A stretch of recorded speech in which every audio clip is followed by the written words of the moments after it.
Hello, and welcome to an expedition into one of archaeology's most profound and enduring enigmas. As the first light of dawn touches the vast Peruvian desert, it reveals secrets etched into the very fabric of this landscape, the Nazca Lines. These aren't mere scratches on the Earth's surface, they are a monumental testament to human ingenuity, a complex language written in geometric patterns and biomorphic forms that have challenged understanding for nearly 2 millennia. Today, we embark on a journey through time, seeking to unravel the mysteries left by a civilization that mastered the art of large-scale landscape engineering long before the advent of modern technology. We'll explore not just what these lines are, but what they meant to the people who created them, and why they continue to captivate our imagination in the 21st century. For centuries, the true scale and complexity of the Nazca Lines remained hidden in plain sight, known only to local inhabitants and visible only as faint trails when walked upon. The revolutionary moment of discovery came not from archaeologists on the ground, but from the advent of commercial aviation in the 1920s and 1930s. Pilots flying the new air routes across Peru began reporting strange, massive markings on the desert floor below, what some initially described as ancient landing strips or primitive airfields. These early aerial sightings captured the public imagination and sparked scientific curiosity, but it was the meticulous work of American archaeologist Paul Kosok in 1939 that truly opened the door to serious study. His famous observation of the sun setting exactly along the axis of a major line during the winter solstice revealed the potential astronomical significance of these formations and marked the beginning of modern Nazca research. If Paul Kosok opened the door to Nazca research, it was Maria Reich, a German mathematician and geographer, who dedicated her life to walking through it and becoming the line's most passionate guardian. Arriving in Peru in 1932 as a tutor and technical assistant, Reich's initial curiosity about the line soon transformed into a lifelong obsession that would span more than 5 decades. Working often in isolation, under the harsh desert sun, she meticulously mapped, measured, and documented hundreds of geoglyphs using nothing more than a tape measure, compass, and ladder. Her mathematical mind recognized patterns and precision that others had missed, and she developed sophisticated theories about their astronomical alignments and construction methods. Beyond her research, Reich became the line's fiercest protector, using her own limited funds to hire guards, physically cleaning the lines with a broom, and campaigning tirelessly against government plans that threatened their preservation.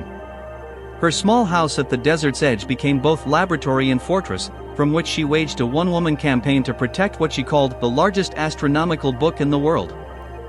The extraordinary preservation of the Nazca Lines for over 2 millennia is due to a perfect convergence of geological and climatic conditions that created an ideal natural canvas. The Nazca Plateau is essentially a giant geological drawing board composed of 2 distinct layers, a surface layer of dark, reddish-brown stones coated with desert varnish, a natural patina of iron and manganese oxides that develops over centuries, and beneath this, a lighter-colored subsoil rich in gypsum, clay, and other minerals. The region's hyperarid climate, with less than 1 inch of rainfall annually and minimal wind erosion due to unique topographic conditions, has protected these delicate formations.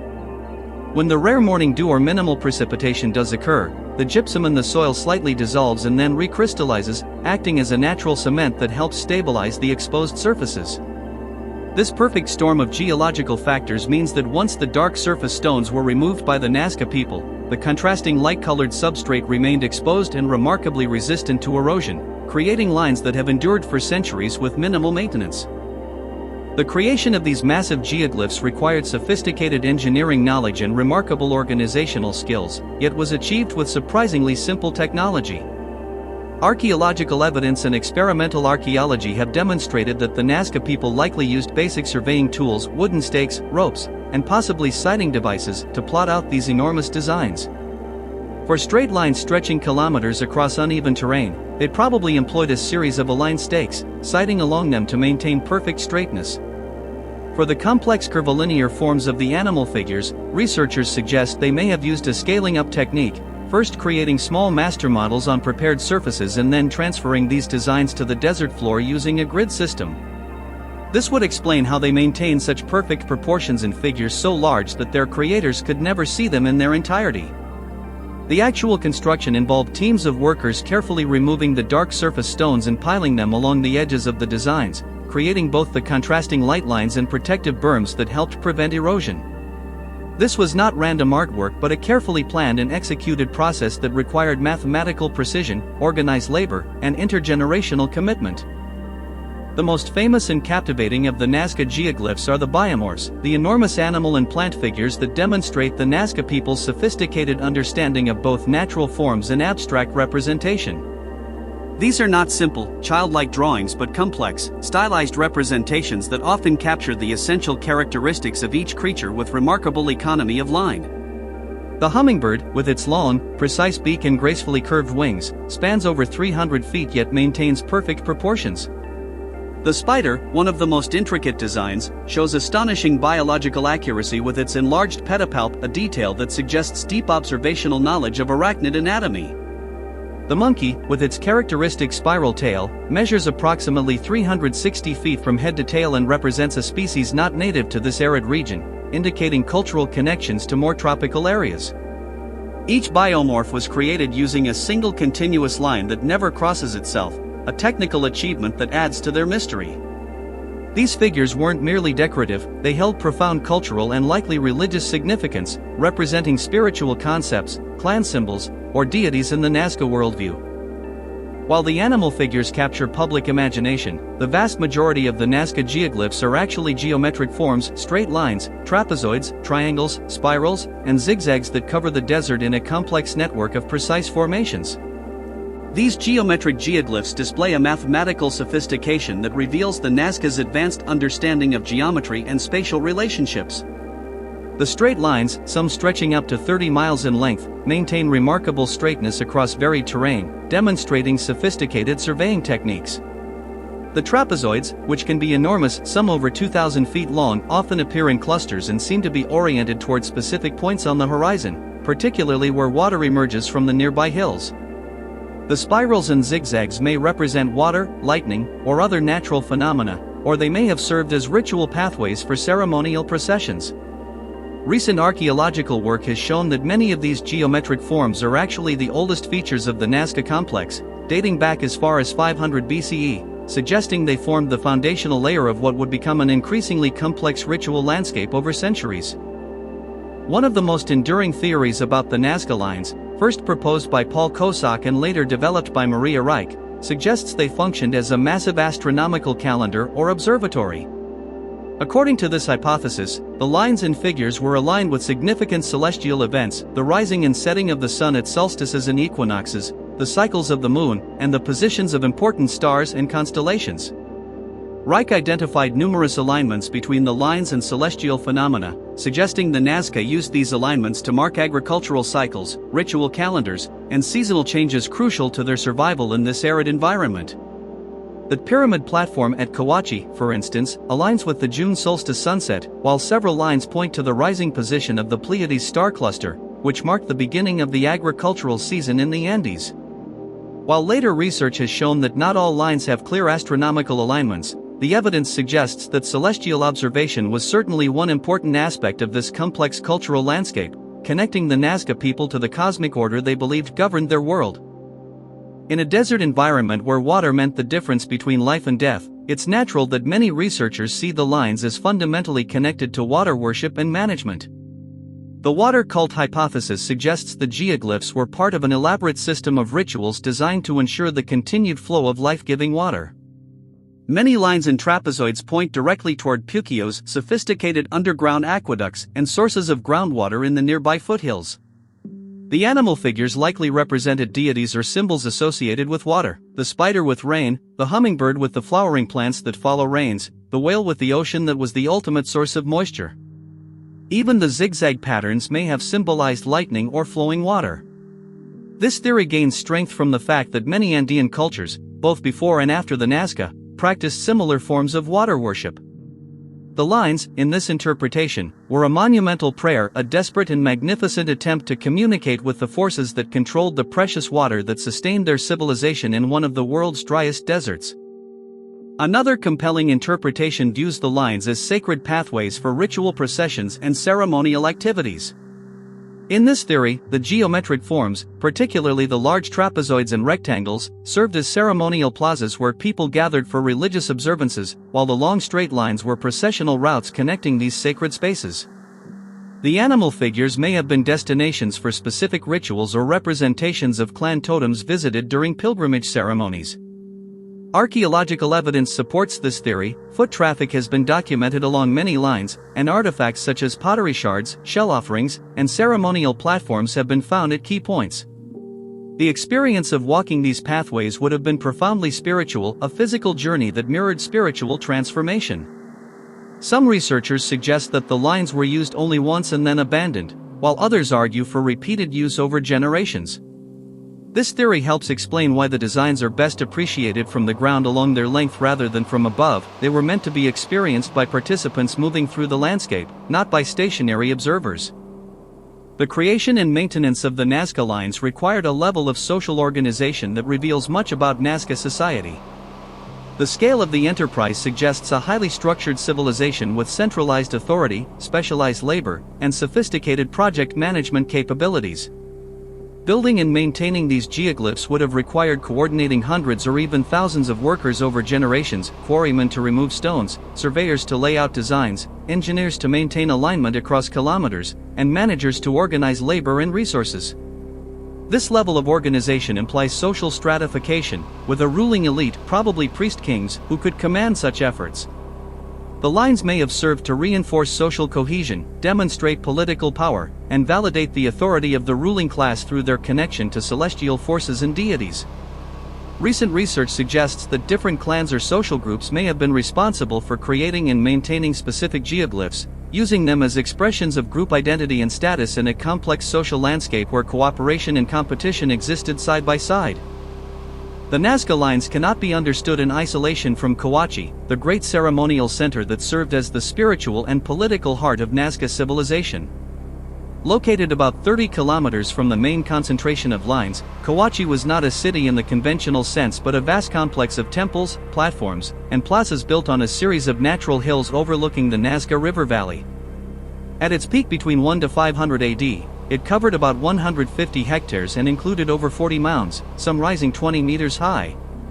Kawachi was likely the destination for pilgrims who first walked the lines as processional routes before arriving at this sacred center. Archaeological excavations have revealed elaborate burials, ceremonial offerings, and evidence of large-scale feasting, suggesting it was the focal point for the rituals that gave meaning to the desert geoglyphs. The relationship between Kawachi and the lines was symbiotic. The lines channeled spiritual energy and people toward the center, while the center gave religious significance to the lines. This connection between the ceremonial heart and the desert canvas reveals a sophisticated religious landscape where every element was intentionally interrelated. One of the more striking aspects of Nazca culture was their practice of collecting trophy heads, severed heads taken in ritual warfare or from ancestors and transformed into powerful religious objects. This practice is vividly depicted in Nazca pottery and textiles, which show warriors holding heads by the hair, often with long ropes extending from them. The trophy heads appear frequently in Nazca iconography, sometimes emerging from plants or associated with agricultural fertility, suggesting they were believed to contain life force that could benefit the community. Recent archaeological analysis using modern forensic techniques has revealed that most trophy heads came from people within the Nazca cultural sphere rather than foreign enemies, indicating the practice may have been part of complex ancestor worship or internal ritual violence. Some researchers have proposed connections between the trophy head cult and the lines, suggesting that the geoglyphs may have been settings for rituals involving these powerful objects, or that the lines themselves represented the ropes attached to trophy heads in artwork, symbolically connecting different parts of the sacred landscape. To understand why the Nazca created these enormous ground drawings, we must understand the world they inhabited, an environment both generous and unforgiving. The Nazca region exists in a narrow ecological zone where fertile river valleys cutting through the desert create pockets of agricultural possibility surrounded by vast arid plains. The Nazca people developed sophisticated irrigation systems to harness the limited water, growing cotton, maize, beans, squash, and other crops in the valleys while using the surrounding desert for hunting, gathering, and of course, creating the lines. The contrast between the lush, life-supporting valleys and the barren, spiritual desert was fundamental to their worldview.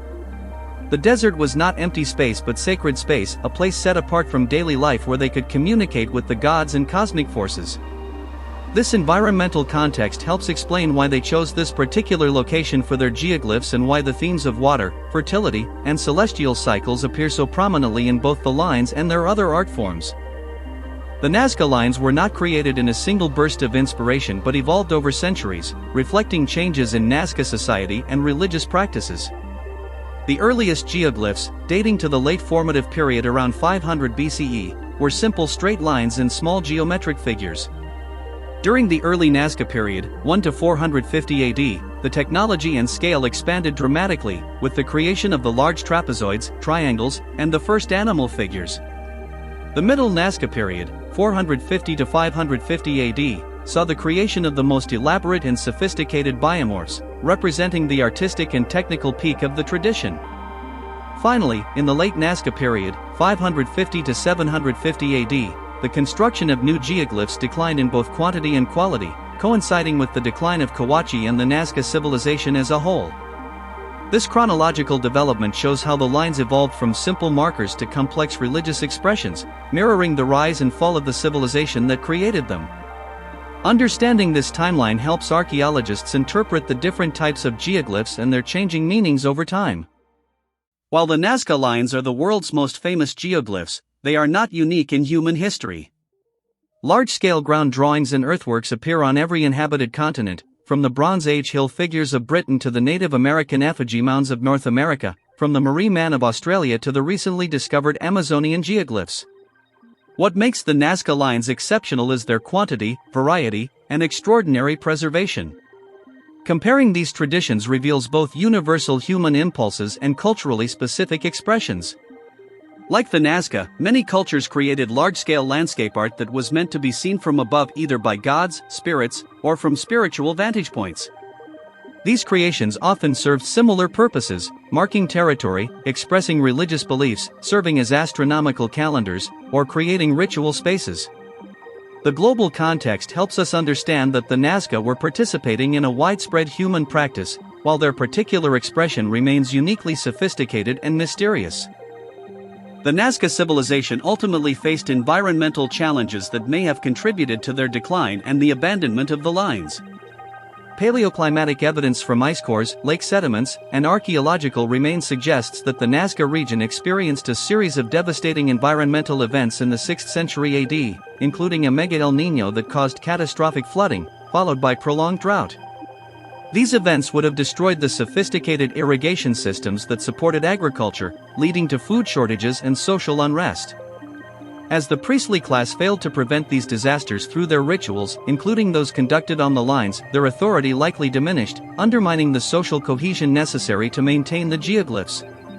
The lines, which had been created to communicate with and influence the forces of nature, ultimately became monuments to the failure of that communication. Their abandonment reflects not just the decline of a civilization, but the collapse of the worldview that had created them. The modern era of Nazca research began in earnest in the 1920s but accelerated dramatically after World War II with the availability of military aircraft and aerial photography. Researchers like Paul Kosak and Maria Reich pioneered the systematic study of the lines, but they were followed by generations of archaeologists, astronomers, and other specialists who brought increasingly sophisticated methods to bear on the mystery. The 1960s and 70s saw the first large-scale archaeological surveys and mapping projects, while the 1980s brought new dating techniques and environmental studies. Each decade brought new theories and controversies, from Erich von Daniken's ancient astronaut hypothesis to more grounded archaeological interpretations.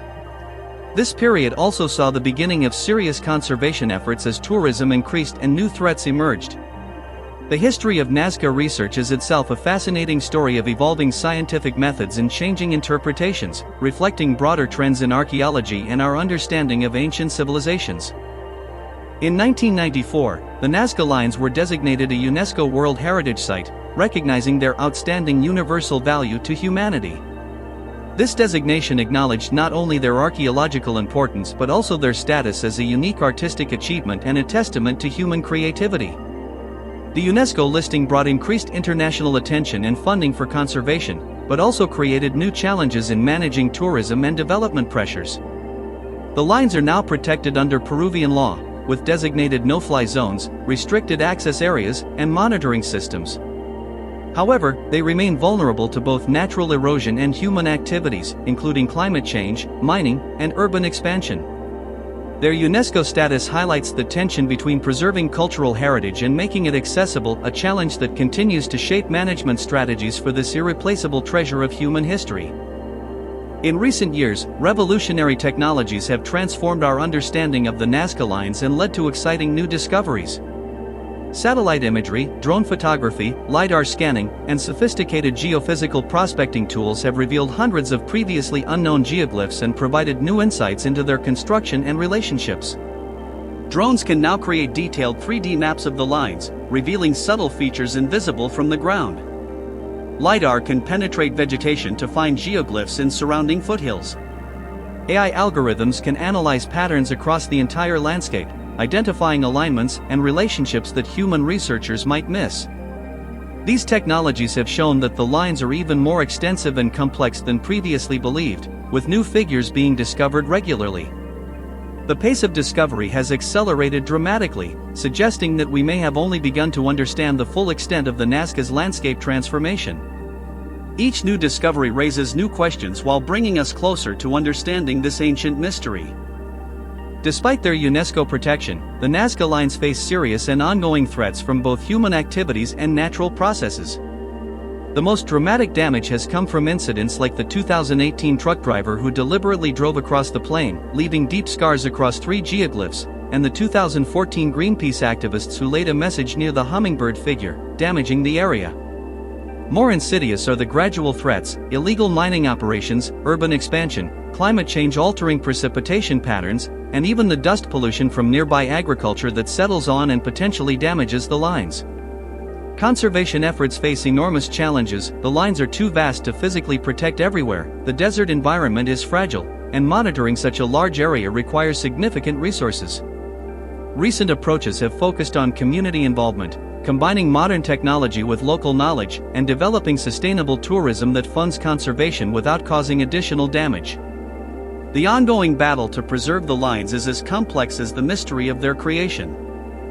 For the local communities living near the Nazca Lines, the geoglyphs are not just archaeological artifacts but part of their living heritage and cultural identity. In recent decades, there has been a cultural revival centered around the lines, with local people reclaiming their connection to this ancient legacy. Descendants of the Nazca are involved in conservation efforts, work as guides and guards, and participate in research projects. The lines have become a source of local pride and economic opportunity through responsible tourism. Educational programs teach children about their cultural heritage, and traditional knowledge is being recorded and integrated with scientific research. This cultural revival represents a hopeful development, the reconnection of a living culture with its ancient roots. It also offers a model for how World Heritage Sites can benefit local communities while ensuring their long-term preservation. The whispers of the ancient Nazca are being heard again, not just by archaeologists and tourists, but by the people whose ancestors created this magnificent landscape art. Recent detailed analyses have revealed the astonishing mathematical precision of the Nazca Lines, demonstrating a level of geometric sophistication that rivals modern engineering. The straight lines maintain near-perfect straightness across kilometers of uneven terrain, with deviations of less than 2 meters over distances of 2 kilometers, an achievement that requires sophisticated surveying techniques. The geometric figures display precise angles and proportions, with many trapezoids showing identical angles despite being kilometers apart. The animal figures, while appearing organic and freeform, are actually constructed according to precise mathematical principles and maintain perfect proportions despite their enormous scale. Computer analysis has revealed complex geometric relationships between different geoglyphs, suggesting they were planned as a coordinated system rather than as individual creations. This mathematical precision indicates that the Nazca possessed advanced knowledge of geometry and measurement, and that the creation of the lines was a scientific as well as a religious enterprise. The lines stand as a monument to human intelligence and our eternal drive to impose order and meaning on the world around us. One of the most intriguing recent theories suggests that the Nazca Lines may have been designed to interact with sound in ways that enhanced their ritual significance. Acoustic studies have shown that certain areas of the plateau, particularly within the trapezoids and near the ends of lines, create unusual acoustic effects. The hard, flat surfaces and specific shapes may have amplified certain frequencies, created echoes, or produced other auditory phenomena that would have been mysterious and powerful to the Nazca people.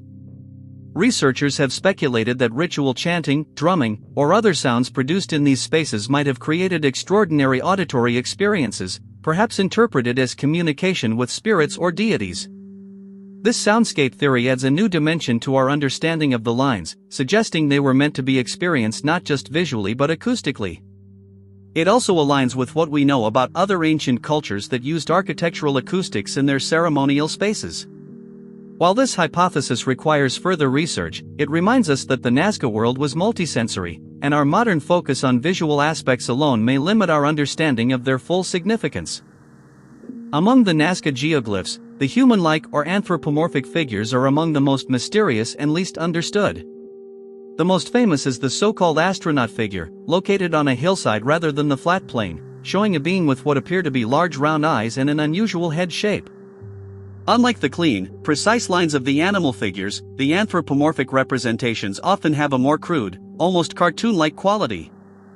Other humanoid figures include various dancers, warriors, and what may be deities or mythological beings.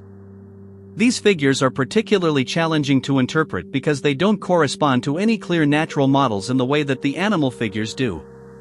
Some researchers suggest they represent shamans in ritual attire or trance states, while others see them as mythological beings or deities. Their relative rarity compared to the animal and geometric figures suggests they may have served special ritual purposes or represented particularly powerful spiritual concepts. The anthropomorphic figures remind us that for all we've learned about the Nazca, some aspects of their worldview remain deeply enigmatic.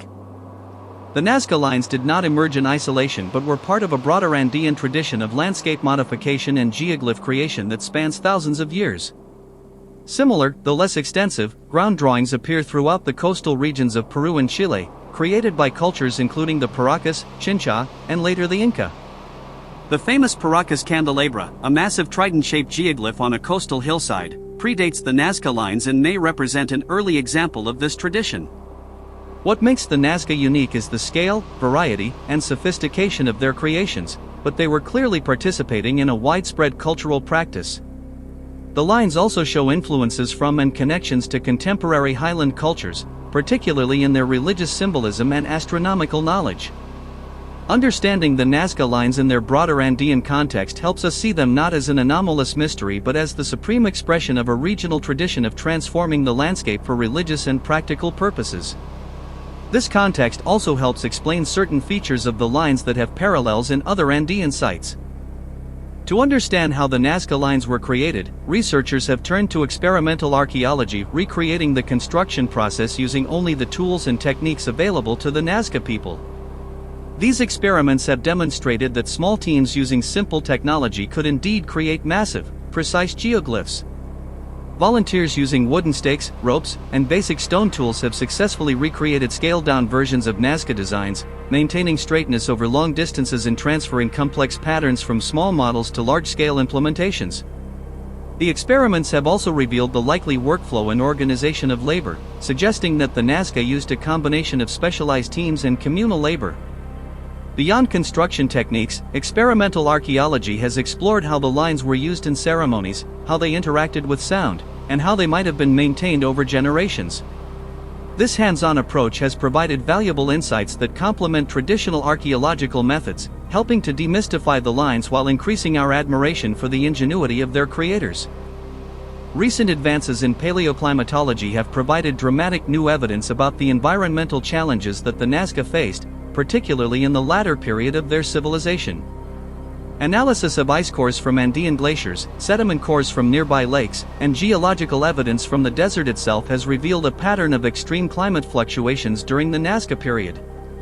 The most devastating was a series of mega El Niño events in the 6th century AD that caused catastrophic flooding, followed by prolonged droughts that may have lasted for decades. These events would have destroyed the agricultural infrastructure that supported Nazca society and undermined the religious system that centered on controlling such natural forces through rituals conducted on the lines. The climate evidence provides a compelling explanation for both the eventual abandonment of the lines and the decline of Nazca civilization. It also adds poignancy to the water-related themes in the geoglyphs, suggesting they represent not just religious beliefs but desperate attempts to influence forces that ultimately proved beyond human control. As we look to the future, Nazca research stands on the brink of revolutionary new discoveries thanks to advancing technologies and interdisciplinary approaches. Planned projects include extensive LiDAR surveys of the entire region, which may reveal hundreds more geoglyphs in vegetated areas, DNA analysis of organic remains from ceremonial sites to understand the people who used the lines, and sophisticated satellite monitoring to track erosion and damage. International teams are bringing together archaeologists, astronomers, geologists, climatologists, and computer scientists in unprecedented collaborations. The questions driving research are also evolving. Beyond what the lines were for, researchers are now asking how they functioned as a system, how their meaning changed over time, and what they can tell us about human responses to environmental stress. The future of Nazca research promises not only to solve old mysteries but to reveal new ones, ensuring that these ancient desert drawings will continue to inspire and challenge us for generations to come. As our journey across the Nazca Plateau draws to a close, we are left not with definitive answers but with a deeper appreciation for the complexity of this ancient mystery and its enduring power to captivate our imagination. The lines stand as a monumental achievement of human creativity, intelligence, and spiritual yearning, a bridge between the earthly and celestial, the practical and sacred, the individual and communal. They remind us of the universal human drive to leave our mark on the world, to communicate with forces greater than ourselves, and to create meaning in a vast and often indifferent universe. The true legacy of the Nazca lines may not be in any single interpretation but in their ability to inspire wonder, to challenge our assumptions about ancient peoples, and to remind us of the profound connections between humanity, art, and the landscape we inhabit. As the desert winds continue to whisper across this ancient canvas, they carry not just the secrets of the past, but an invitation to future generations to keep looking, questioning, and marveling at one of humanity's most extraordinary creations.